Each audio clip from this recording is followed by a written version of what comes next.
pemberitaan bunuh diri sebaiknya diletakkan atau diposisikan sebagai isu kesehatan jiwa.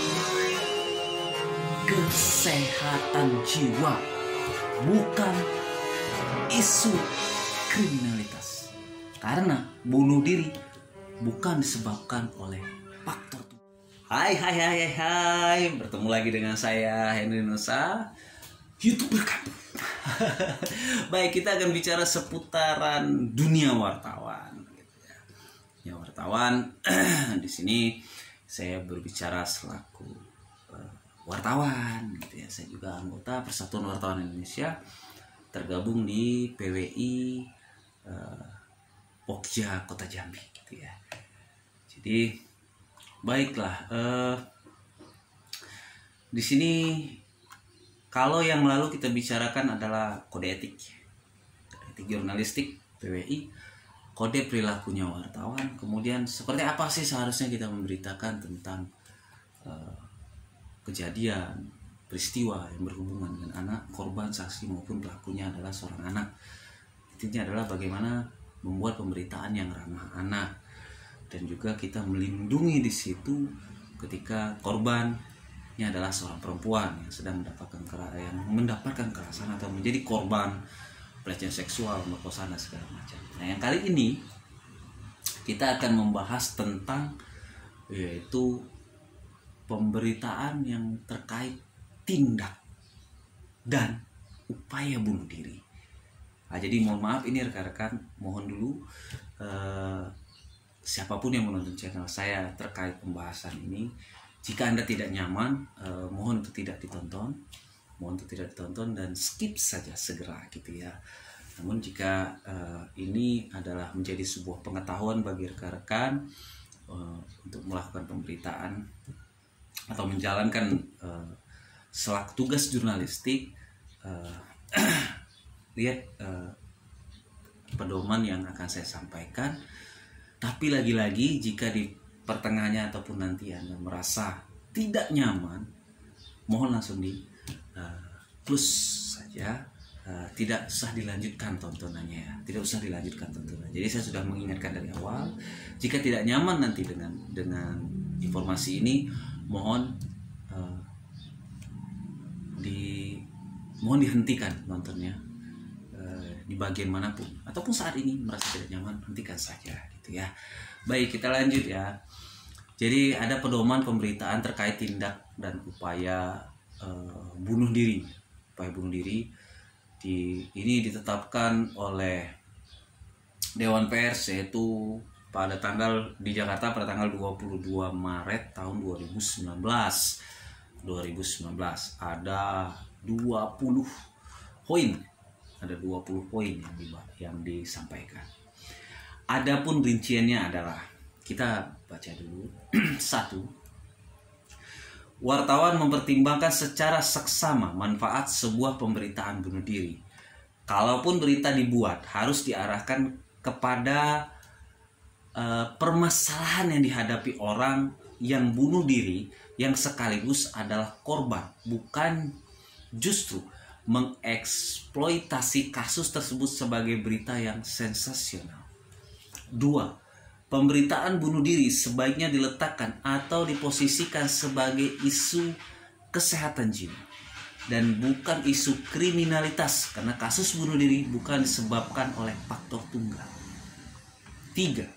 Wartawan menyadari bahwa pemberitaan kasus bunuh diri dapat menimbulkan perasaan traumatik kepada keluarga pelaku, teman, dan orang-orang yang mengenal pelaku.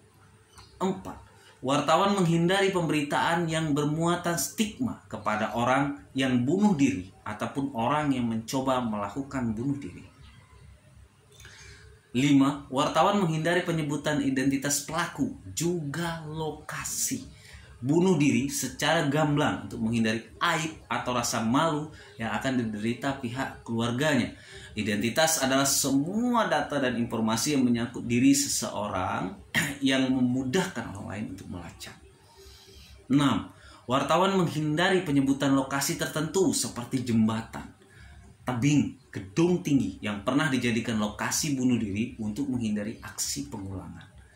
7. Dalam melakukan wawancara terkait aksi bunuh diri, wartawan harus mempertimbangkan pengalaman traumatis keluarga atau orang dekat. 8. Dalam mempublikasikan atau menyiarkan berita yang menayangkan gambar, foto, suara, atau video tentang kasus bunuh diri, wartawan perlu mempertimbangkan dampak imitasi atau peniruan, di mana orang lain mendapat inspirasi dan melakukan aksi peniruan, terutama terkait tindakan bunuh diri yang dilakukan pesohor, artis, atau tokoh idola. 9. Wartawan menghindari ekspos gambar, foto, suara, atau video korban bunuh diri maupun aksi bunuh diri yang dapat menimbulkan perasaan traumatik bagi masyarakat yang melihat atau penontonnya. 10. Wartawan pers penyiaran menghindari siaran langsung terhadap orang yang sedang berniat melakukan aksi bunuh diri. Baik, baru 10, ini ada 20. Sekali lagi rekan-rekan, bagi Anda yang merasa tidak nyaman, mohon langsung di close. Mohon langsung di close. Jangan dilanjutkan keterangan yang akan saya sampaikan. Mohon langsung di close jika merasa tidak nyaman terkait postingan ini, terkait pedoman pemberitaan tindak dan upaya bunuh diri. Ini saya sampaikan untuk rekan wartawan ya. Jadi bagi siapa saja yang nonton yang bukan wartawan merasa tidak nyaman, silakan langsung di close. Ataupun wartawan yang sedang menonton ini juga merasa sesuatu yang tidak nyaman, mohon langsung di close saja. Kita lanjut ke poin 11. Wartawan menghindari penyiaran secara detail modus dari aksi bunuh diri, mulai dari cara, peralatan, jenis obat atau bahan kimia maupun teknik yang digunakan pelaku, termasuk tidak mengutip secara detail informasi yang berasal dari dokter maupun penyidik kepolisian ataupun membuat sketsa dan bagan terkait hal tersebut. 12. Wartawan menghindari. Jadi di 12, wartawan menghindari pengambilan bahan dari media sosial, baik foto, tulisan, suara, maupun video dari korban bunuh diri untuk membuat berita bunuh diri.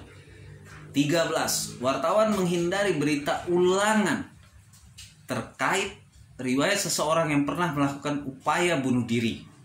14. Wartawan menghindari pemberitaan yang menggambarkan perilaku bunuh diri sebagai respon alami atau yang dapat dipahami terhadap masalah, misalnya kegagalan mencapai tujuan penting, kesulitan hubungan, atau krisis keuangan. Wartawan tidak menguraikan perilaku bunuh diri sebagai tindakan tragis sekaligus heroik oleh seseorang yang memiliki segala sesuatu dalam hidup, seperti karir, posisi, kekayaan. 15. Pers menghindari eksploitasi pemberitaan kasus bunuh diri antara lain dengan cara mengulang-ulang pemberitaan kasus bunuh diri yang terjadi atau yang pernah terjadi. 16. Wartawan menggunakan secara hati-hati diksi serta istilah dan menghindari penggambaran yang hiperbolik. Data statistik harus diberlakukan hati-hati dengan sumber yang jelas. 17. Pers menghindari pemuatan atau penayangan berita mengenai bunuh diri pada halaman depan, kecuali penulisan mendalam mengenai situasi kesehatan masyarakat dan bunuh diri hanya ditulis sebagai salah satu misal. 18. Wartawan diperbolehkan menulis atau menyiarkan berita lebih detail dengan 18. Wartawan diperbolehkan menulis atau menyiarkan berita lebih detail dengan fokus pengungkapan kejahatan di balik kematian yang semula diduga sebagai kasus bunuh diri karena berkaitan dengan kepentingan masyarakat luas. 19, tadi 18, ini ke 19. Dalam hal pers atau wartawan memutuskan untuk memberitakan kasus bunuh diri, maka berita yang ada harus diikuti dengan panduan untuk mencegah pembaca, pendengar, atau pemirsa melakukan hal serupa seperti referensi kepada kelompok, alamat, atau nomor kontak lembaga di mana orang-orang yang mengalami keputusasaan dan berniat bunuh diri. Sebagai memperoleh bantuan, wartawan harus meminta para pakar yang relevan dan memiliki empati untuk pencegahan bunuh diri. 20. Pemberitaan tentang bunuh diri tidak boleh dikaitkan dengan hal-hal gaib, tahayul, atau mistis. Penilaian akhir sengketa pelaksanaan pedoman pemberitaan terkait tindak pidana dan upaya, bukan tindak pidana, maaf, saya ulangi. Penilaian akhir atas sengketa mengenai pelaksanaan pedoman pemberitaan terkait tindak dan upaya bunuh diri ini diselesaikan oleh Dewan Pers. Sesuai Undang-Undang Nomor 40 Tahun 1999 tentang pers, pers yang tidak melayani hak jawab selain melanggar kode etik jurnalistik juga dijatuhi sanksi hukum pidana denda paling banyak 500 juta rupiah. Jadi itu rekan-rekan wartawan terkait pemberitaan bunuh diri, upaya maupun tindak dan upaya maupun setelah terjadi, ya kita harus mempertimbangkan. Seperti tadi saya ingatkan, kalau rekan-rekan tidak nyaman langsung ikut saja, dan kita membahas yang sangat sensitif ya. Jadi boleh-boleh saja menulis pemberitaan terkait bunuh diri, tapi dengan aturan dan pedoman ini, karena dikhawatirkan akan menjadi contoh, akan adanya peniruan, akan adanya pengulangan peristiwa. Jadi itu tadi 20 pedomannya, semoga bisa menjadi pembelajaran dan bermanfaat untuk rekan-rekan wartawan di luar sana. Terima kasih dari saya, Henry Nusa. Assalamualaikum warahmatullahi wabarakatuh. Dan tentunya wartawan juga harus terus belajar. Jadi tidak hanya mengajari gitu.